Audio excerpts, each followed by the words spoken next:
I'm the moderator of this session.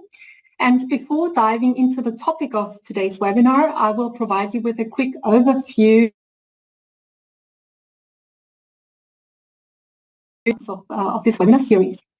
So today's event is the second one of our webinar series on building green, inclusive and climate resilient urban communities, the Learning Cities approach. The series includes 9 monthly webinars on the road to the 6th International Conference of Learning Cities, which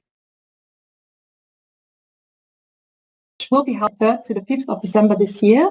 And the theme of the conference is Learning Cities at the Forefront of Climate Action, so very closely related to the series. In line with the ICLC topic, we will cover broad themes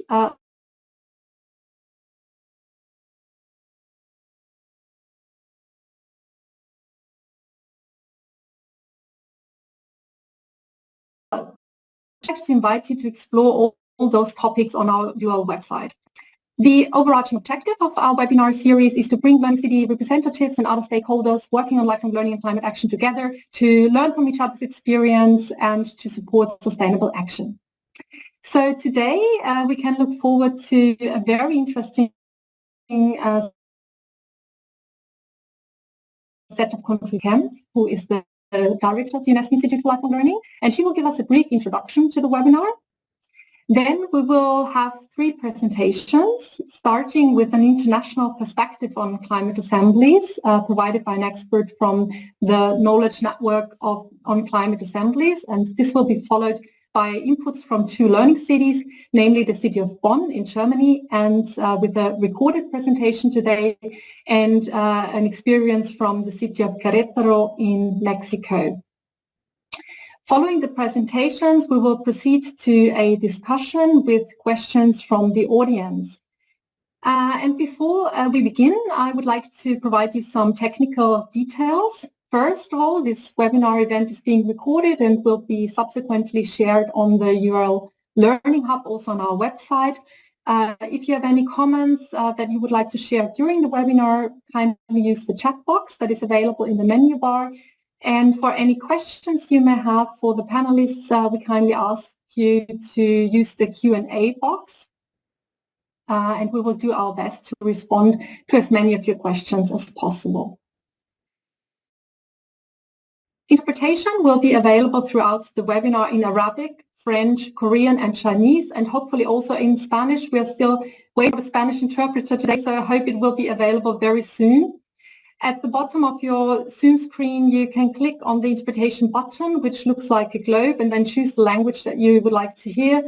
And it would be good for you to familiarize yourself with the language button, as the presentation from Querétaro today will be in Spanish, and you will have to switch the channel during this presentation. Please let me take the opportunity also to express our appreciation for supporting language interpretation. For Arabic, interpretation is provided by the Regional Center of Quality and Excellence in Education under the auspices of UNESCO, located in Jubail, Saudi Arabia. Korean interpretation is kindly provided by the Learning City of Goyang in the Republic of Korea. And Chinese interpretation is provided by our partner, the Shanghai Municipal Institute for Lifelong Learning, SMILE. So thanks a lot to our partners for making this possible. Now, without further delay, let us hear from Ms. Isabel Kemp, the UL Director, to start today's webinar. Please, Isabel, the floor is yours. Thank you very much, Edith, and good morning, afternoon, and also good evening to all of you. A really warm welcome to today's webinar, which is on climate assemblies. They are really a bottom-up form of citizen assemblies and democratic participation, allowing local populations to gather recommendations and find solutions to combat the climate crisis and also to make cities climate neutral. Climate assemblies usually bring together a diverse group of citizens, which are often chosen by a democratic lottery. Some of them exist at the national level, but we can also find very interesting examples of such participatory and engaging approaches in cities. And that's what we would like to explore today. One of the presentations today will be from the city of Bonn. which organized a large-scale participatory process, which including civil society, the city administration, other local associations, and randomly selected citizens to advance on climate action and enable long-term transformation. By coincidence, I was one of the citizens selected by the lottery. So this was a really important learning experience from myself. And what did I really learn in this? I think, first of all, I learned that perception of greening a city can be very different depending on what you're used to. I had just arrived from Nairobi, and of course, for me, I saw that one had already a lot of public space and cycleways, but a lot of the citizens in Bonn saw it very differently. For them, there was too much public space in town that had been used as parking spaces, which is very expensive to maintain, and also, of course, took away public space for playgrounds and, and other meeting areas. I also learned the importance of expert inputs. For example, one of the traffic experts showed us that most of the poor people use their cars for rides of less than 3 kilometers, and not, as I had thought, for longer rides from coming outside town. I also understood that if you want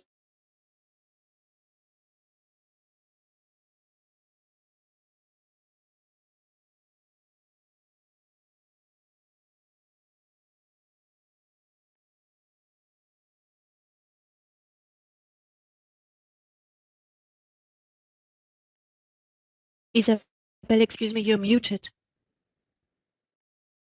Sorry, and I also learned from this experience about the importance of linking citizens' initiatives with the political momentum. And Dr. Maszowski from Bonn will explain in her contribution today how this was organized and done in the citizen assembly that took place in Bonn.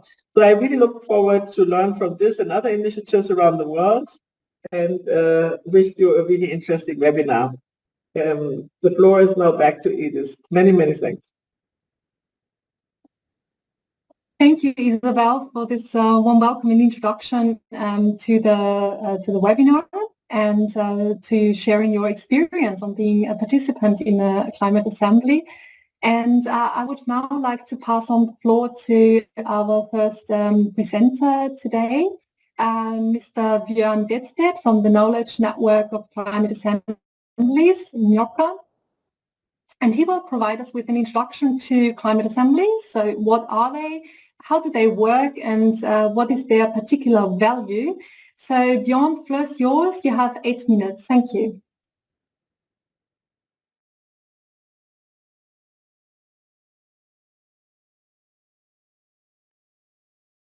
Thank you very much. I'm just getting the presentation ready here. I'll try on full screen and see how that works. Yes, hello everyone, and thank you for the invitation. My name is Björn Bedstedt. I'm the International Director at Democracy X, and also a member of the Knowledge Committee of the Knowledge Network on Climate Assemblies. I'm going to tell you a little bit about what is a climate assembly, what's the rationale behind them, and what are our experiences with how they work. I can see a hand. Maybe there's a translation issue.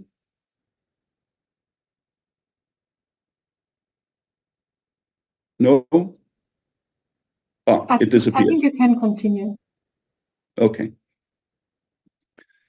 So climate assemblies are one particular type of a mini-public. So mini-publics are different kinds of methods for engaging ordinary citizens in policy making. And climate assemblies or climate citizen assemblies is a particular method that was developed for this purpose. How do they work? What are the steps? They usually start with politicians or policymakers coming up with a type of question, a remit or challenge that they would like citizens to discuss and give recommendations on. Then citizens are selected And here representativity is important in terms of demographic criteria.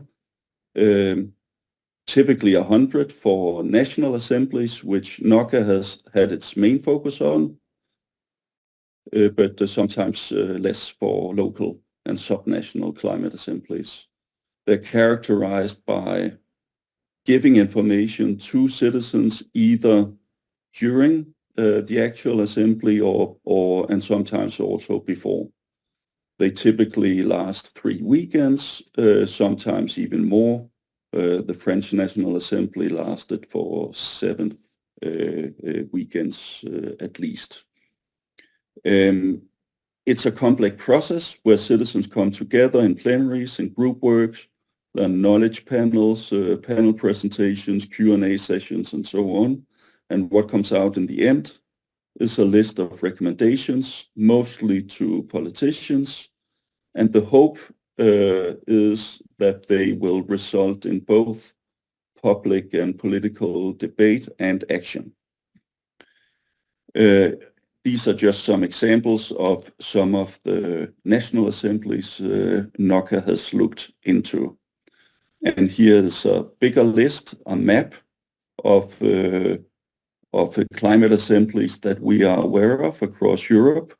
Many of those are also local and municipal climate assemblies. So why would anyone want to do a climate assembly? One reason is that the expectation is that you get more robust and ambitious climate policy. You sort of alleviate climate inequalities and the power of vested interests. Climate assemblies can break political deadlocks. It can reduce polarization because it offers a space where in-depth deliberation between different interests is taking place. It increases legitimacy and public acceptance of political choices, and then it develops a more climate-aware and confident citizenry. Those are the promises of the climate assemblies, and we've been looking at those in the knowledge network on climate assemblies, which is a European-based network funded by the European Climate Foundation, where we look at the different practices. We disseminate good practices. We give advice to governments that want to initiate climate assemblies on what are the learnings from other climate assemblies and how do you do this well. Here comes a few emerging trends, challenges, and opportunities recently identified in a NOCA report. So what do we know? We know that the participants themselves start in these processes thinking that they have little knowledge and ability to contribute to policy discussions. They come out in the other end feeling more confident and with a feeling that they do have sufficient understanding to give recommendations to politicians. And again, the promise here is that this results in more progressive solutions than current policies. But we've also been looking at the impact. So what is the actual impact of these processes? It has been limited, but it hasn't at all been insignificant. And when talking about impact, it's really important to have a very fine-grained matrix, because these processes can have impact on policy, which is the usual impact you might think of. It can also have impact on institutions, public discourse, and participants. These are some of the examples of the different types of impact that different national climate assemblies have had. And I'll not go through this because I don't think there's enough time for this, but it just illustrates that the impacts the type of impact has not been the same in different countries. To summarize, what we have learned from those processes is that when climate assemblies fail to deliver on their promise or fail to deliver sufficiently to their promise, it has to do with four main issues. One is that the remit, meaning the task and the question you give to the citizens, isn't really good enough, and I'll get back to that. Then there's the issue of the robustness and transparency of the process. If it is not sufficiently transparently done, and if it is not well enough done, which is sort of obvious, they don't work so well. Another factor is skepticism of climate actors, a reluctance to engage among policymakers, stakeholder organizations, because this is a strange thing, and why should they concern themselves with this? That might be the attitude some of these processes meet. And finally, it's due to the integration or the limited integration in the political system. And this is probably one of the most important issues that we're looking at in NORCA, because we know pretty well how to run an assembly. We have very good guidebooks for it and very good guidelines. We have talented organizations who can do this competently. But what lacks is sufficient attention to what goes on before the assembly and what goes on after. Now, for example, returning to the remit, what is the right question to ask from citizens at a certain stage of policy developments? How does it fit into the policy cycle? Will anyone even listen to this when the citizens give their recommendations? The other part, and very important part also, is what happens after the assembly, which should be negotiated before. Namely, how will it land in a policy system? How do politicians take them into consideration? What arrangements have been made from this for this in advance? And how does administrators, public officials, what can they do to make those recommendations matter in policy making that takes place after the assembly? I mean, this is what is usually one of the most tricky points of climate assemblies. So this is also part of the key takeaways. It is very important to spend time, energy, and resources to get the remit, get the question right. What question are you going to ask to the citizen assembly? To develop robust governance and recruitment. These are more technical issues. To engage key stakeholders, both to have different points of views represented in the process itself, but also to generate ownership and acceptance by a wide variety of societal actors, and to prepare the administration, politicians, and stakeholders to receive those recommendations. And that's it from me.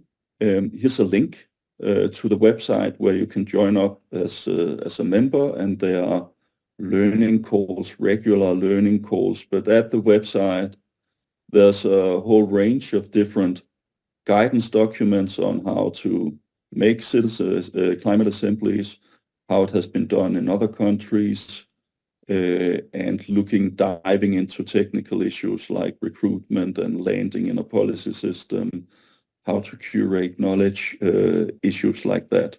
So there are both some quick reads on a few pages and longer guidance document.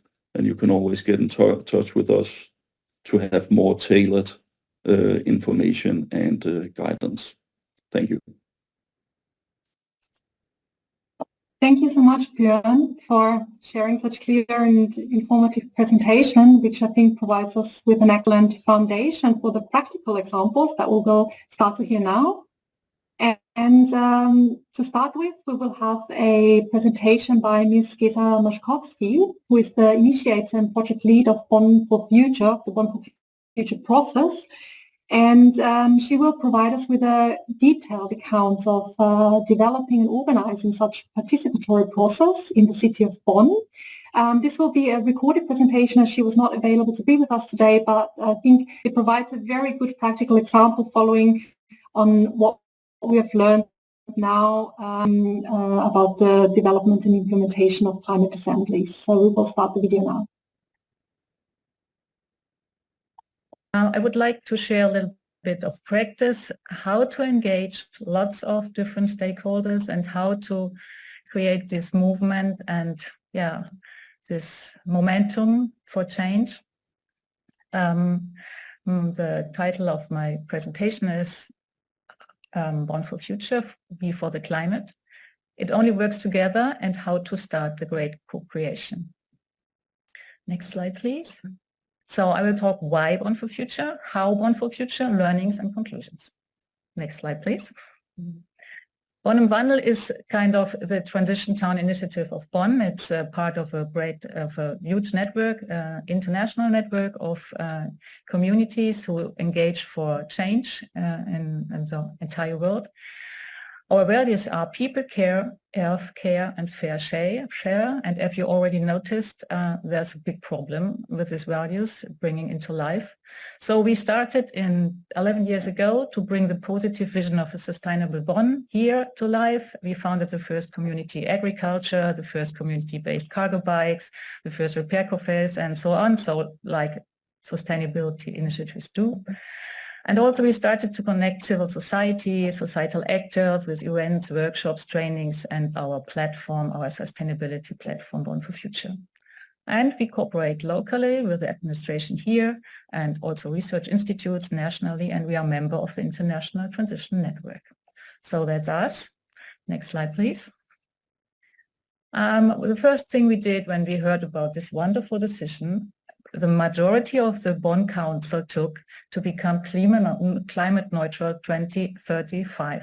Thank you for this. We made a graph. So this is the challenge. You can see here the greenhouse gas emissions of Bonn from 1990 to kind of 2035. And we are here where the red arrow is. And now we have to do the turn down. That's a challenge. So we have to become 7 times faster than before. Okay, next slide. And the question also is why we need to collaborate. And here you can see the greenhouse gas reduction pathways. On the left-hand side, you see what the city can do. There's already a little package which is in stake. There is in the middle when the city changes the energy supply and the traffic.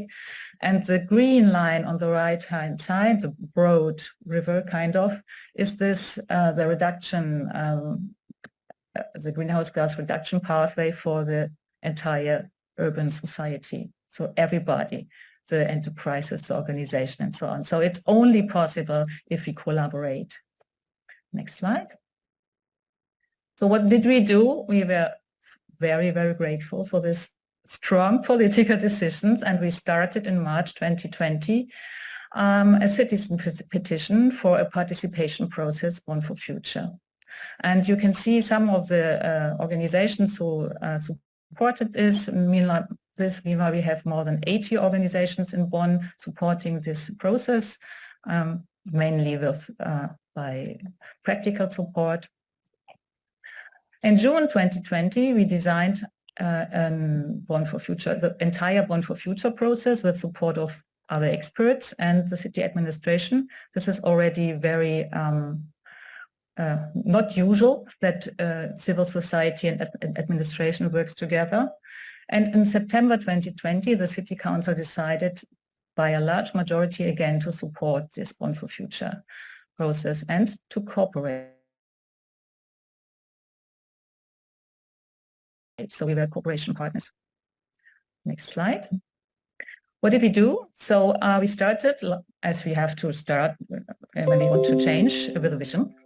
We did the climate forum 1 at the end of 21 and worked with several, about 150 people on future images of a climate neutral and livable city of Bonn. So these are the images which guided the process, and it was very interesting. It was very open, and we noticed that about 9 fields of action came up. Then in Climate Forum 2 and 3, we asked for the idea, how can we achieve a climate neutral living and a climate neutral mobility? We did not ask if we want to achieve, and we did not ask if you have any idea how to do this. I tell it later, we ask how can we achieve this? There's a difference. And last September, we did the Citizen Climate Action Plan in 7 fields of action, like housing, nature-based solutions, mobility, and so on.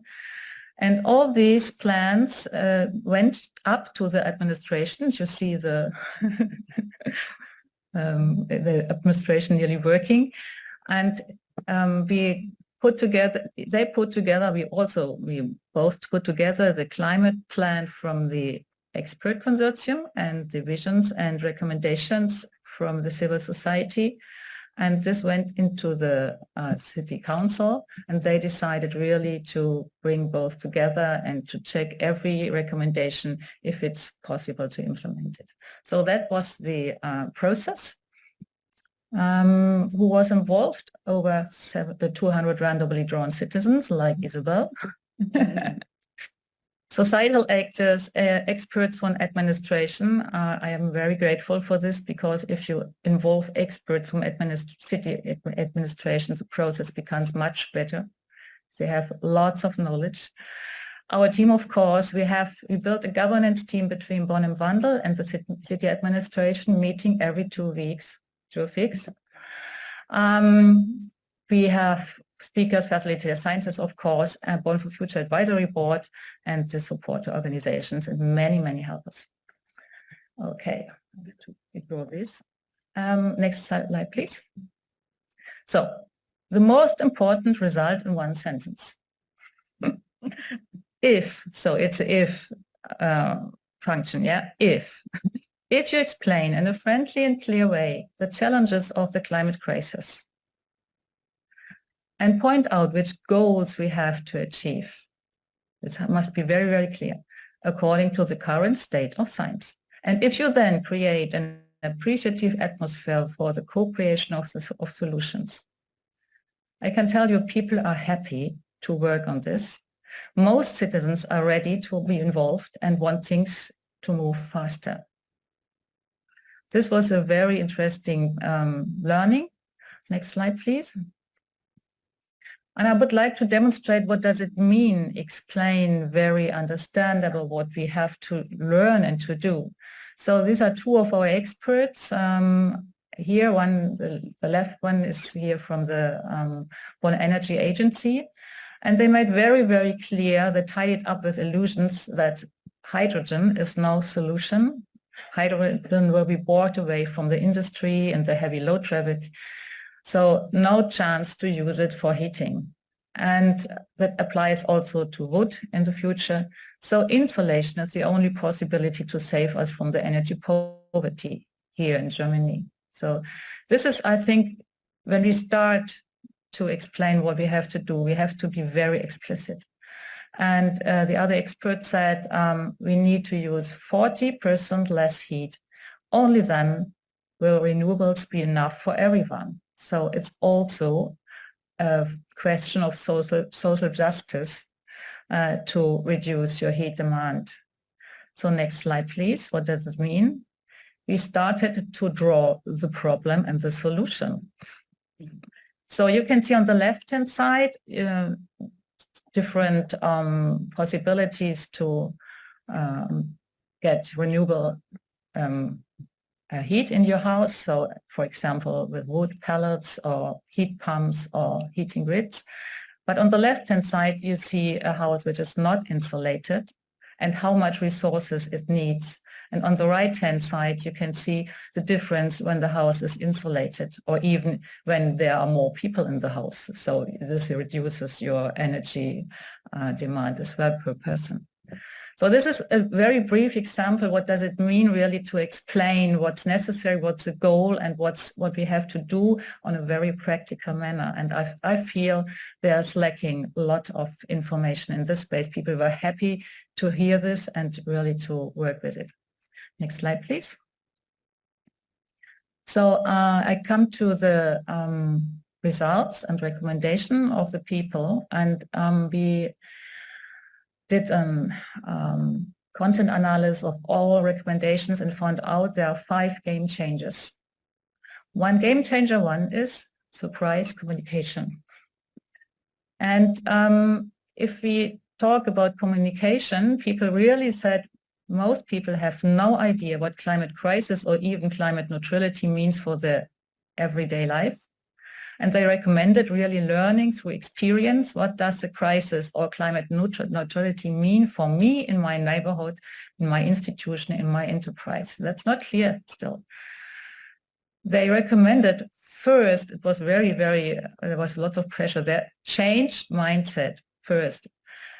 Start a participation campaign in every neighborhood, organization and enterprise about how can we create a better quality of life with less consumption. So this would be the base of everything else. They want more transparency. They want a climate plan for everybody. So who has to do what to make it happen? So there has to be more transparency. They need positive target images, not just this road will be closed for cars. No, they want to see how the road will be after closing and how the future, the desired future looks like. So this is needed really to motivate people. And we need good role models, best of one. So this is game changer 1. Game changer 2. People feel overwhelmed, like everybody else of us. I think it's really challenging, this transformation, and nobody really has scheduled it and put budget there and time in there. So they pledged for support. And one recommendation which arises in every climate forum was we need transformation centers in every district, in every neighborhood. We need transformation managers, they called it. I would say transition trainers or facilitators to bring the people together. Future conferences, they want one for future in every neighborhood and everybody being involved. So social justice, we did not point out on just social justice in our talks, but people by their own demanded social justice. This was a surprise. Thank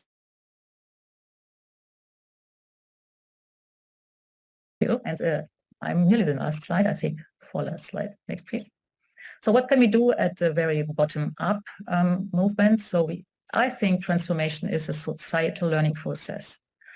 And I'm sure if we don't invest in this process, we will end up in the scenario too little, too late.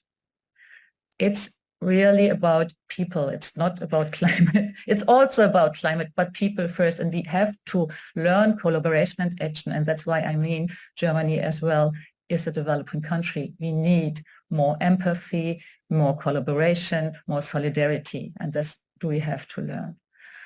And change, this is at the second point. Change is best achieved where people live, love and work. This is from WHO 1986. But it's proven again in 2022 because people say, so where I am, I need to change and I need support here. Third, what has to come in parallel, people demanded to have climate neutrality has to be the new normal. So this was their recommendation. So the sustainable choice must be the easy choice. We all know that the real prices for destruction of natural resources are on the price tag. We all pay it on other ways. So we need really to change the rules of the game and how we produce food and goods for our daily livings with e.g. taxes on resources. And we also, I would really support the great turn of Earth for All, who pointed out that the disadvantages get a fair share of the profits that companies make with the common goods, the water, the land, the biodiversity, the atmosphere, the education, and our data. Otherwise, polarization in our countries will increase and our countries will become ungovernable. Is it right? Ungovernable? Yeah. Horrible. So this growth has to go together. If people feel disadvantages, they will not engage for our common goal. Last slide. Thank you. Thank you very much for your attention, for all people who believed in Bund for Future, the politics as well, and realized and supported, and for the support of the city of Bonn. And if you have a look, this is our website. There are voices about Bund for Future. It's in German. So thanks also to Ms. Moszkowski for sharing this presentation with us. I think this is a truly insightful and inspiring example showing us how to provide people with agency to engage in a process for climate action at local level. And we will later on, before moving to the discussion, also hear from a representative from the city of Bonn who joined about the follow-up of this initiative. But first, I would like to invite our second presenter from the Learning City of Querétaro, Ms. Carla Lucia Venegas from Micelio Urbano, and she will share her city's initiative on how climate assemblies can help greening communities, supporting popular movements for sustainability in the community of Felipe Carrillo Puerto. And please note that the presentation will be in Spanish language, so our Spanish interpreter will provide language interpretation into English. And for this, I would like to ask everyone who wants to listen to the presentation in English to move from the original audio to the Spanish channel.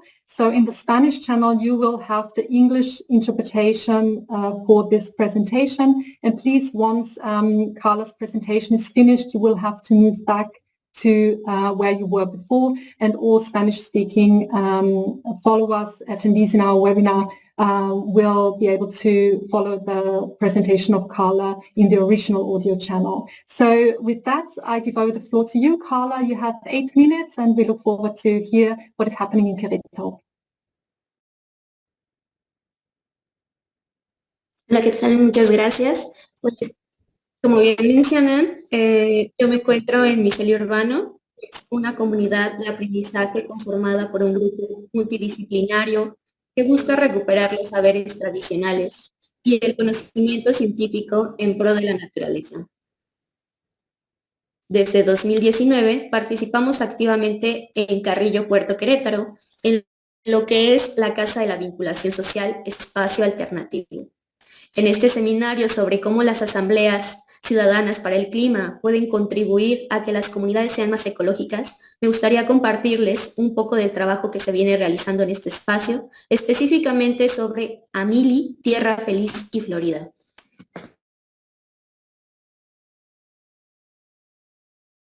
¿Dónde se encuentra? Podemos pasar a la siguiente diapositiva. Carrillo Puerto se encuentra en la parte baja, en la zona de descarga hídrica de la subcuenca de Querétaro, vertiente del Océano Pacífico. Además, se encuentra a pie de uno de los 3 ríos principales de la cuenca, Río El Arenal, que discurre de norte a sur en el municipio de Querétaro. Siguiente diapositiva. Esta cuenca, y a su vez la zona metropolitana de Querétaro, se ubican en el altiplano semiárido de Querétaro. Esta ubicación en la cuenca le confirió un lugar estratégico para el acceso a bienes naturales como vertisoles, que son suelos fértiles, leña y frutos silvestres del mezquital, y abundantes manantiales, norias, pozos y acequias de los arroyos. Carrillo Puerto inicialmente fue un espacio rural lleno de fiesta y tradición, dedicado al cultivo y cuidado de animales. Sin embargo, cual venado, fue devorado por la ferocidad de la gran industria y el gran mercado, dando como resultado un Carrillo urbano industrial, inundando de escasez y necesidades a lo que fue anteriormente el pueblo. Siguiente diapositiva, por favor. En esta transición campesina rural, hacia un contexto urbano industrial, con la falta de regulación y de tecnología, tanto para el saneamiento de aguas negras municipales y tratamiento de descargas industriales, los arroyos y las acequias quedaron contaminadas y a causa de ello comenzó una degradación ambiental, perdiéndose cultivos y animales de los habitantes que se sostenían de la ganadería y la agricultura, forzando así a los campesinos a migrar. El acaparamiento de las tierras que fueron parcelas, ya ahora convertidas en bodegas industriales y zonas habitacionales densificadas, contribuye a la formación de este fenómeno conocido como isla de calor, perdiendo la regulación climática del lugar. Aunado a esto, la falta de un drenaje profundo y la impermeabilización de la zona urbana genera inundaciones, mezclando agua pluvial en contexto de sequía con las aguas negras de un alcantarillado deficiente, que resulta en tamponamientos de alcantarillas y encharcamientos de avenidas, cuadras, manzanas enteras con aguas de drenaje sanitario y exponiendo la salud de quienes transitan a diario en temporada de lluvias, vivan o no en Carrillo. Siguiente diapositiva. En respuesta, el pueblo fortalece la organización en barrios y asambleas comunitarias para convocar a la comunidad que se niega a perder su identidad, originando así diversos movimientos populares para generar presión sobre las autoridades locales y los líderes gubernamentales para que tomen medidas concretas hacia la sostenibilidad y la vida digna. Siguiente, por favor. No ha sido fácil. Hay luchas como la de la chatarrera, vertederos de metales, fierros viejos a cielo abierto, que emitía una gran contaminación tanto de materia particulada como contaminación sonora dentro de la zona habitacional. Una lucha de 30 años. ¿Podemos pasar a la que sigue? Una lucha de 30 años en la que la chatarrera fue reubicada y regulada, y este espacio pudo convertirse en un parque gracias a la gestión y organización popular, en la que participan vecinas, vecinos, madres de familia, infancias y juventudes como adultos mayores y colectivos, así como la intervención de las autoridades con voluntad en lo que hoy día es el Parque Libertad. La que sigue. En la actualidad, nuestro movimiento busca el reconocimiento de Amili, Tierra Feliz y Florida como un jardín comunitario por parte de las autoridades del Ayuntamiento de Querétaro. Este espacio, que inicia como parte de las parcelas, se convierte en solar, baldío, y debido a este abandono y a las lagunas en las regulaciones, comienza a ser un vertedero de basura clandestino en zona habitacional, que empresas particulares de servicio de recogida de basura protagonizan. La que sigue. Y aunque en el pueblo parte de las tradiciones incluyen el deporte como el fútbol y los juegos como volar papalotes, esta zona tradicional de Carrillo Puerto no cuenta con espacio para el esparcimiento y recreación o apreciación de la naturaleza.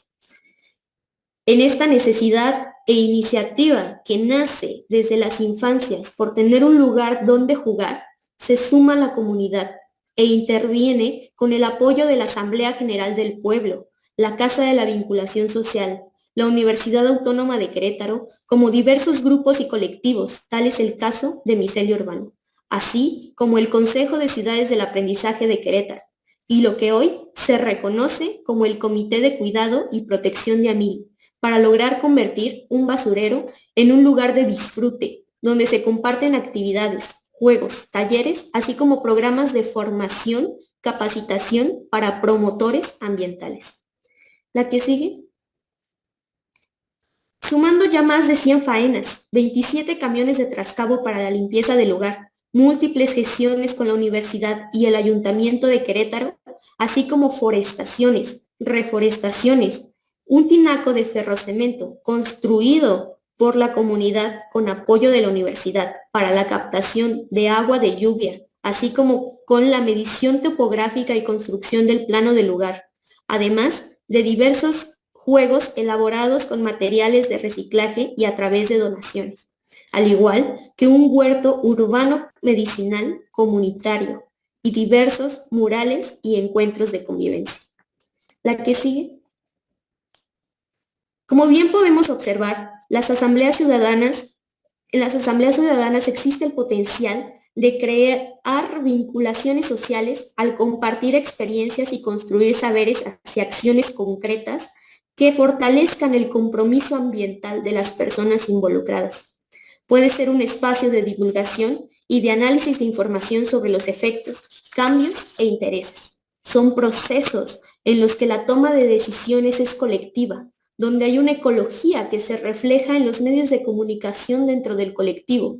Esta ecología va desde lo micro a lo macro y refuerza un sentido de pertenencia e identidad al territorio, haciendo sensible a la población y consciente de su conexión con el territorio, manifestando su importancia y urgencia ecológica.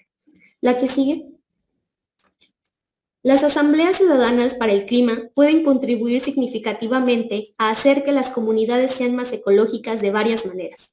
Desde la conciencia y educación, estas asambleas pueden ayudar a aumentar la conciencia sobre los problemas ambientales locales y globales, proporcionan plataformas para educar a la comunidad sobre prácticas ecológicas y sus beneficios. También generan ideas. Las asambleas permiten que los ciudadanos propongan ideas y soluciones específicas para abordar problemas ambientales locales.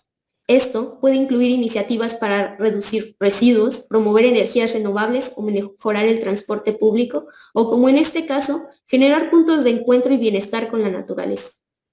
Presión y abogacía.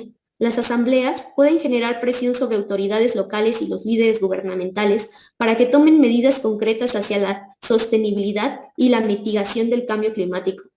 Acción comunitaria. Fomentan la acción comunitaria al permitir que las personas se organicen y trabajen juntas en proyectos ambientales locales como la limpieza de parques, plantación de árboles o campañas de reciclaje. El fomento de políticas ambientales. Las propuestas y recomendaciones resultantes de las asambleas pueden influir en la formulación de políticas públicas más sostenibles y respetuosas con el medio ambiente. El empoderamiento de la comunidad. Al involucrar a los ciudadanos en la toma de decisiones ambientales, se fortalece el sentido de responsabilidad y propiedad sobre las cuestiones ambientales, lo que conduce a cambios de comportamiento más sostenibles. La que sigue. En conjunto, las asambleas ciudadanas para el clima pueden ser catalizadores poderosos para transformar las comunidades hacia prácticas más ecológicas y sostenibles, al tiempo que empoderan a los ciudadanos para participar activamente en la protección del medio ambiente. En este sentido, queremos invitarles también a formar parte de este movimiento y colaborar a rescatar, proteger y mantener este jardín al servicio de la comunidad de Carrillo Puerto Querétaro, en el que pueden firmar nuestra petición en el código QR o enlace que compartimos, dejando un breve recordatorio que tanto autoridades municipales como internacionales podemos articularnos con la sociedad que da vida a estos movimientos en beneficio del bien común, sobre todo en temas tan importantes como lo es la recuperación de espacios verdes que nos permitan mitigar el impacto que las ciudades tienen en la naturaleza, permitiendo acercarnos hacia un posible futuro que sea sustentable y dignifique la vida, construyendo comunidades urbanas verdes, inclusivas y resilientes al clima, por más espacios que puedan ser tierras feliz y florida. Gracias. Thank you so much, Carla, for your presentation. I will now remind everyone who followed the original in Spanish to move back to the Spanish channel, and for all participants who follow the webinar in English to come back to the original channel. We are very happy, I think, to learn more about this Querétaro's project. And so after these excellent presentations now, and before we move to the discussion part, we will have a few minutes only for the discussion, but I would like to invite Mr. Rafael Carutz to take the floor. He's the head of the section on citizen engagement in the city of Bonn, and he was accompanying the Bonn for Future process or the follow-up. So he will very briefly share with us some updates on the sustainability of the initiative in Bonn. So please, Mr. Carutz, the floor is yours. You can take 2 to 3 minutes to present. Yeah, many thanks. I hope you can all hear me well. And yeah, thank you for giving me the chance to talk very briefly about the follow-up, what we do with the all the results that came up from the Bond for Future process. You've all learned about Bond for Future in the video that Gesa Maszkowski presented.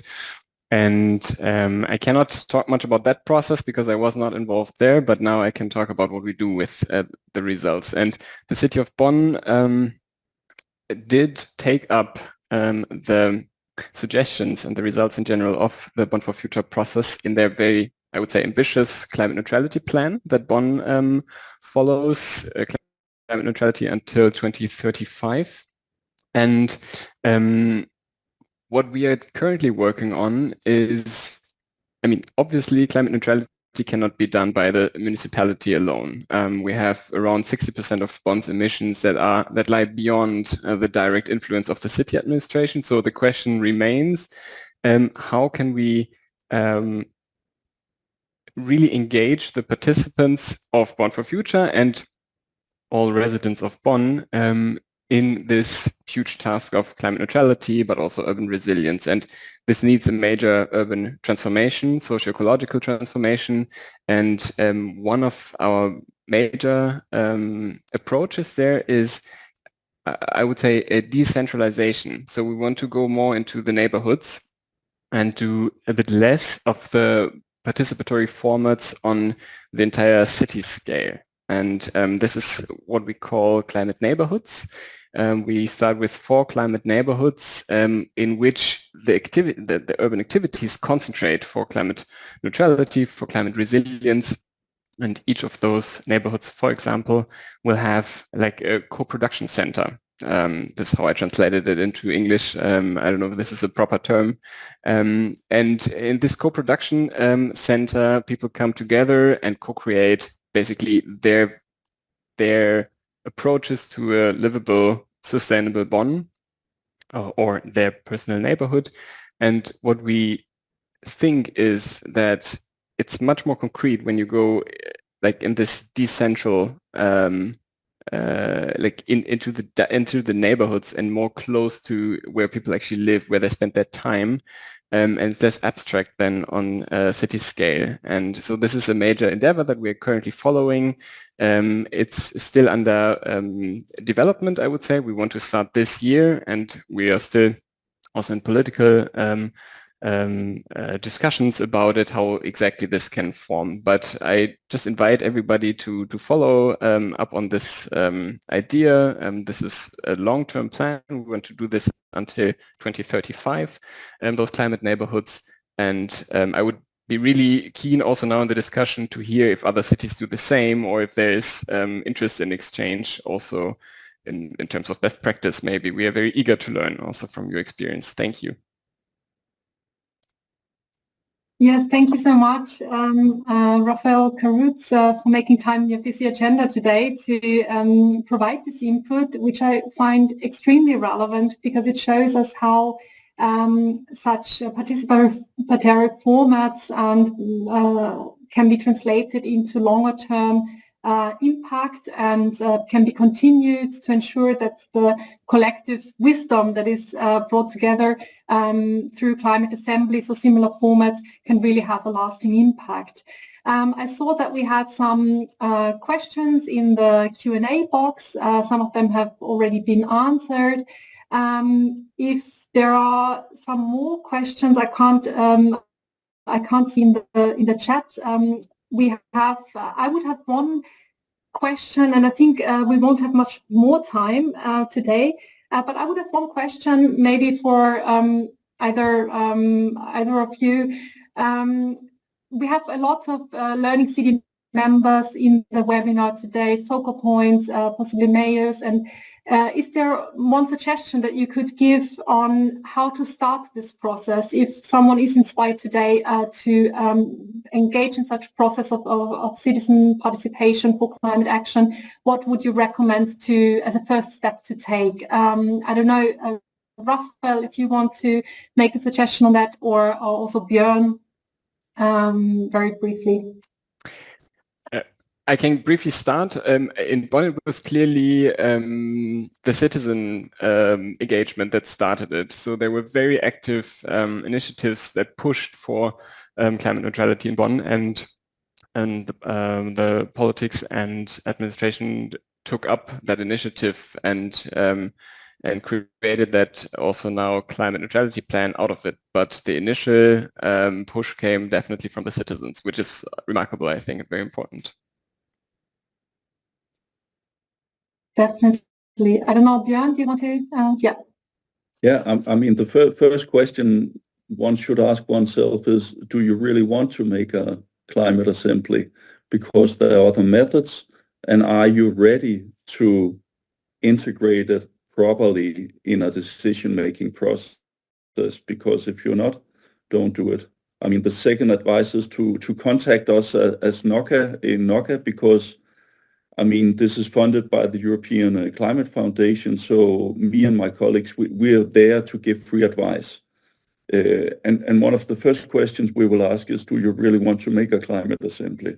So, and quickly about exchange of knowledge. We have some experiences in Denmark with green neighborhood communities, which are a little bit more decentral than what you're mentioning, Raphael, but also think your comment here is interesting because, I mean, these are processes at two sides of an engagement scale. One, the climate assemblies on the mini public method is designed to open up power rooms and decision-making processes for representative inclusion. So it's one way of addressing the task. The other one is where you empower local communities to act themselves, which is, for example, the green neighborhood communities I've been talking about. You're very welcome to get in touch. Thank you so much, both. And I think with this, unfortunately, today we have a very packed agenda, and we will have to end our webinar now. And so I have to say from my side, I very much enjoyed the contributions that were made today. I found them very inspiring and insightful, and I hope that they will encourage many cities in today's webinar to consider this possibility of a climate assembly or a similar format. And for those who are already in a process like that, I hope they could gain some fresh idea on how to continue and make this process sustainable. So for today, I would like to thank all the speakers and participants for joining us, and of course the UL team, in particular also Paolo and Katie, who have been supporting very much in the background to make this webinar possible. And I'm looking forward to our next session, which will take place on Wednesday, 15th of May, at the same time as today. And then we will explore the topic of building capacities for an eco-friendly future, the importance of green skills. And with that, I wish all of you a nice end of your rest of your day and evening ahead. And thank you very much. Thank you. Goodbye. Thanks.